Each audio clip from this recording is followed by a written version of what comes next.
Are you stupid or something? Stupid is, stupid does, sir. This could very well be the stupidest person on the face of the earth. You are a stupid, stupid man! You see? You're stupid minds! Stupid! Everyone is stupid except me. Think of how stupid the average person is, and then realize half of them are stupider than that. Hey, stupid! All right, indeed, why they were stupid. That's this segment that's brought to you by Madisonville Marine. So many boat companies fell behind in the production due to COVID that new models were kind of slow rolling in this year. But they are trickling into Madisonville Marine right now. They've got new boats, and of course they've got pre-owned boats that you can look at. Great, just a terrific selection. Great prices always, and just great people. I love them down there. Madisonville Marine, madmarine.com. There is no better place to buy a boat. All right, and this is no reflection on Josh, but welcome in for our stupid segment. Josh Ward from WNML. You can hear him and Jimmy Monday through Fridays on WNML. Josh, thanks for being here. I like why they were stupid better than why we were stupid. Why we were stupid. That's its own show. Sure. New segment, and what I want to do is focus on bad decisions. Usually you'll have a real bonehead coaching maneuver or something during a game. There weren't any major gaffes yesterday, which kind of undercuts this segment a little bit. But one thing that stood out to me, you go into the second half, it's 8 minutes to play in the game, fourth quarter, 31-24 lead. Tennessee gets the ball at the 50-yard line, 4-yard pass to Jones, incomplete pass. They killed, it was 3 plays, 4 yards, 55 seconds. You had a chance to run the ball and eat the clock there. I thought, using the term with fun, I thought that was stupid. I thought they could have run the ball a little bit there and tried to milk the clock more.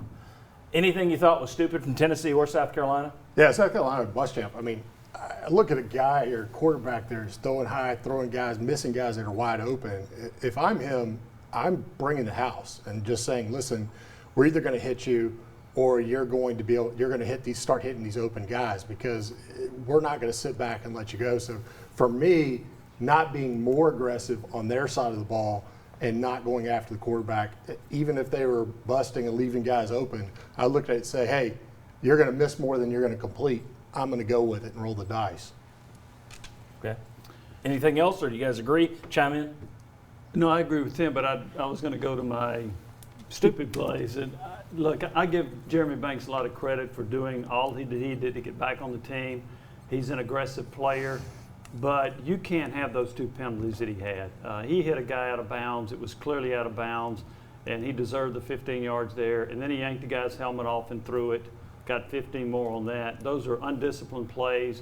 You could hurt your team. It could cost you not only a touchdown drive, it could cost you a game. And I thought those 2 plays by Banks were just really ill-advised. He's got to play with more discipline. You can be aggressive, but you got to be more disciplined. And here's the thing. Now there's a book on you. So they're going to watch you. I mean, every official in the country, when they go into their pregame warm-up, it's going to be like, when this guy's on the field, be looking for him, because he's going to be too aggressive. He's going to get out of control, and we need to penalize him early or get his attention early, that if that happens, we're going to get him. So now, if you're Banks, you better clean it up, because there's a book on you, and as that book builds, it gets worse and worse and worse, and they're looking for you to make a mistake. Any chance an opponent would go in and say, jaw at this guy? Oh, yeah. We can get him out of his game? Oh, yeah. They're individual players just looking at that and going, hey, I'm going to jaw with this guy on purpose to get that to happen. They're going to take every advantage. So he better get used to it, because the game tape's out now is I can get under this guy's skin and I can help my team win. Josh? Yeah, and by the way, on play in this segment, tell your players, hey, make that guy make a stupid decision, because tape shows that he will. To go back to your first point, John, I would just say it's almost stupid if you don't continue to build on what the offensive line can do, or at least you've built it up to be. I get the idea of kicking the field goal, because Brent Cimaglia is a first-team All-SEC guy going into the season, but 46 yards, you need a yard. I trust my offensive line. You might say, get off the TV math nerd here, but I think the math plays out and go for it there. And if you pick up that yard, you have a chance to get a touchdown, you have a chance to continue to run the clock. I would allow my offensive line to go be the leader in trying to win the game. All right, so that's 4 stupids. That's not bad. I'll give you a fit. I was talking to Mike Stoll last night. Offensive line always has this one.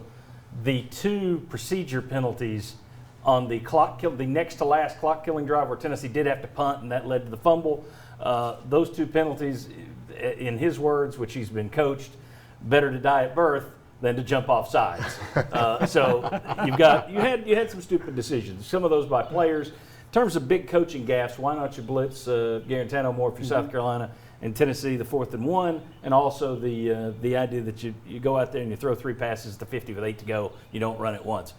So there you go. That's why they were stupid will be. I'm guessing we'll have stupider things to talk about each week. When we come back, 2 more VFLs join us. We're going to get their take on this game.